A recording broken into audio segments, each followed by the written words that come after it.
Samedi après-midi à Saint-Donant se tenait la première édition du Challenge Saint-Donant de cyclocross. Pour sa première organisation, l'association Saint-Donant Cyclisme avait constitué un plateau de nombreux professionnels. Outre la présence du local Sébastien Hinault, Fabien Schmitt, Armando Fonseca et le récent vainqueur du Tour de l'Avenir 2012 Warren Barguil étaient présents.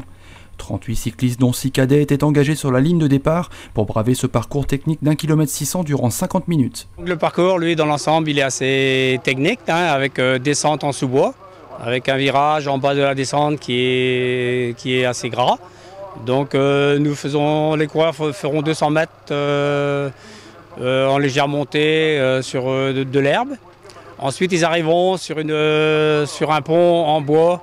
Ils seront obligés de descendre de vélo pour pouvoir prendre des marches et arriver sur une partie carrossable. Ensuite, ils arriveront sur une partie route et reprendront ensuite des chemins de prairie pour arriver sur la ligne d'arrivée. Développée dans d'excellentes conditions climatiques, cette épreuve a livré un beau spectacle et beaucoup de suspense.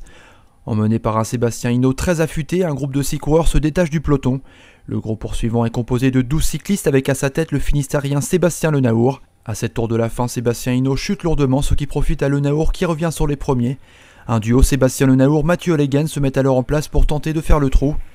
Comble de malchance, Allegain déjante et laisse Le Naour filer vers la victoire. Porté par son public, Sébastien Hinault s'arrache pour finir 3e de la course. J'ai rarement couru aussi près de la maison, j'habite à même pas 5 km d'ici, donc c'est pratique, je suis vite rentré, vite douché. Et non, c'est sympa, je retrouve aussi les gens que je connais, mon public. Les organisateurs avaient fait un parcours très physique, c'est vrai que dans les sous-bois, sur le sous-bois ou autour de l'étang, c'était très physique, c'était toujours en prise.